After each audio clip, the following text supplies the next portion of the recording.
Hi Kimber. So I'm doing my midterm video for the mid-semester. It's been a really good semester and I've learned a lot of information that I never had really thought about. Being an entrepreneur myself, I know a lot about the business and I know, P&Ls, I know all that good stuff. But I never really knew about all the little tiny things that happen. I mean, I know that they happen, but I never really thoroughly learned about it in the background and like unions and all that stuff. So it's been a really good semester. And just, I've learned a lot of good stuff that I'm now taking into my own business and my own company and implementing those new things. So something that I learned, one of the main points I learned was about the invisible hand. So the invisible hand is when you turn self-directed gain into social and economic benefits. Businesses, they want wealth. All businesses, want some sort of wealth. They need workers, and when they need workers, they create jobs. They pay sales tax, end of year taxes, all that good stuff. This one was a really eye-opening one for me because as a business owner, I never thought myself as contributing to the economy and the community too, in the sense that we create jobs. I have about 70-80 employees, and I never thought about, wow, I'm creating jobs for about 70 to 80 employees, and I'm helping them with their needs and their wants. They need a job, they need money, and I'm providing that in one way or another. And they're supporting their own families, their own bills. Like, I never really thought about that. I always just thought, yeah, I need workers, that's it. I never really thought about how I'm helping though, and creating jobs. Also, with taxes, I've always thought they're a must. There's no way out of it. I have to pay sales tax. I have to pay, end of year taxes on profit. I have to. I never thought about it as contributing into the community. I never thought about it. My money is going into building all these new roads. My money is going into building schools, public schools, helping funds, for the community. The snowstorm that hit us last year, well, 2 years ago now, how it left our roads just terrible, and I've seen so much construction now. And I never thought about, wow, my business is contributing into rebuilding all those roads, with all those potholes and everything the snow created. But yeah, so I thought that was a really, good one. And I remember thinking about my TED Talk video about how the world isn't going to change alone. Change needs to happen within businesses as well. And this is one way that businesses are bringing change into the world. We bring change, we can bring change, we can bring, money, and we can even bring support to our local community. What is it to have economic value if we don't have social value? If we're not, contributing, because we want to, not just because we have to, but because we also want to, contribute into the social economy, and I never really thought about, that the community really does sustain us, because the community are our customers. The community is our customers. So yeah, I just, that one was a really big one for me, invisible hand, economic value, all that good stuff. Another thing I learned is about management skills. It consists of,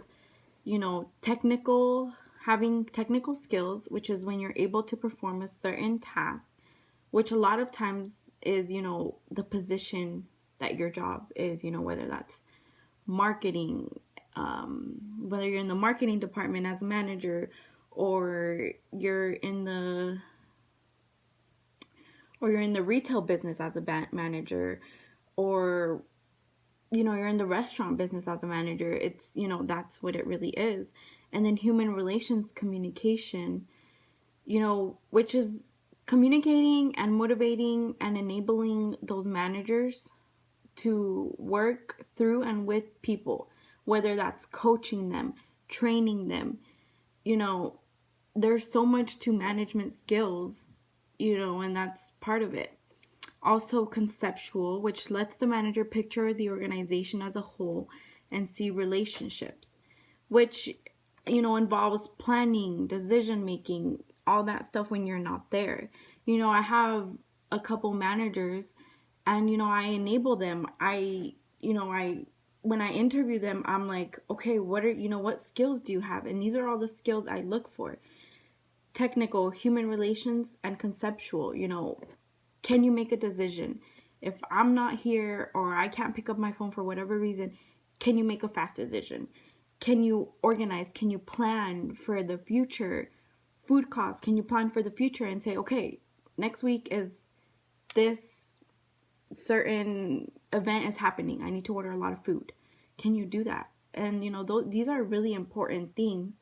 And then something that I learned in the book that ties to the management skills is no one likes to take orders, and it's true. Nobody really likes to take orders. I don't like to tell my managers, this is what you're going to do. This is how you're going to run, your section. This is how no, I like to encourage them. I like to tell them, you know what? This is what I think you should do. What do you think you should do? How do you think you should do this? What do you think is your next step?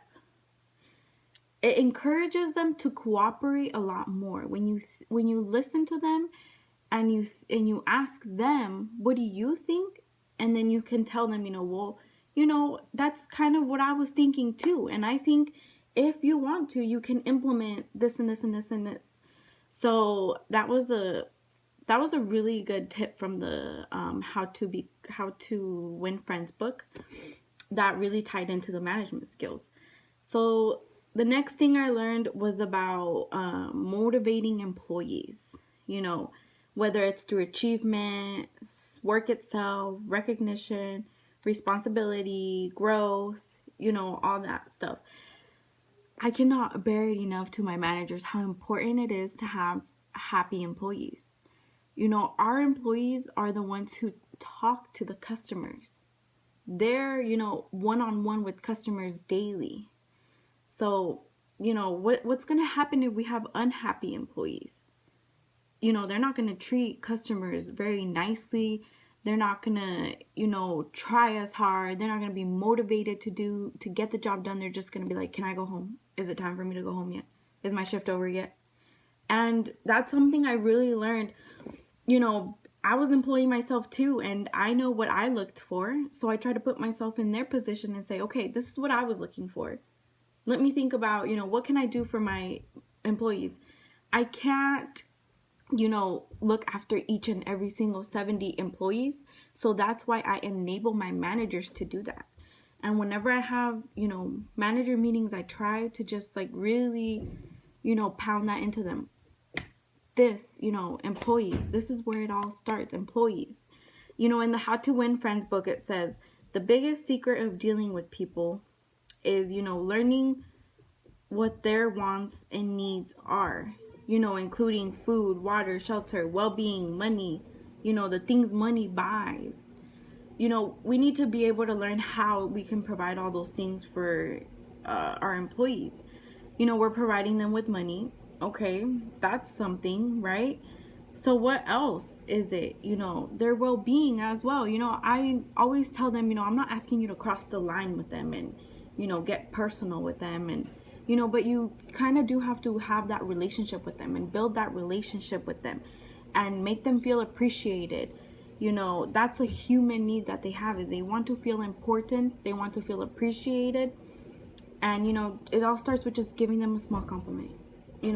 We can't always say, you did this wrong today, you did this wrong the other day, you didn't do this, you did that, you're not, I haven't seen you trying as hard. We can't always say that, because that's all they're going to remember. They're just going to be like, oh, you always talk to me when you have something bad to say, when I did something wrong, but you never tell me when I did something right. You never tell me when, you know, I did a good job. So it just really all starts with that, giving them a compliment like, hey, you know what you did out there today, I sincerely appreciate it. I saw how you know, I saw how you walked the customer through the whole process and how well you did that. I wish I could give a compliment to all 70 of my employees. It's really hard to get one on one with them and, see what they're doing. It really is. And I wish I could. But, this is where it all comes in, with management skills. This is where I enable my managers to have that responsibility, to have that skill to, be able to talk to their employees. So, yeah. And I just want to say thank you. And I really enjoyed this course. And it's been really eye-opening for me in different ways. I know all about P&Ls and, revenue and all that stuff, but I never really knew about these other things that I've been learning along the way. So, yeah.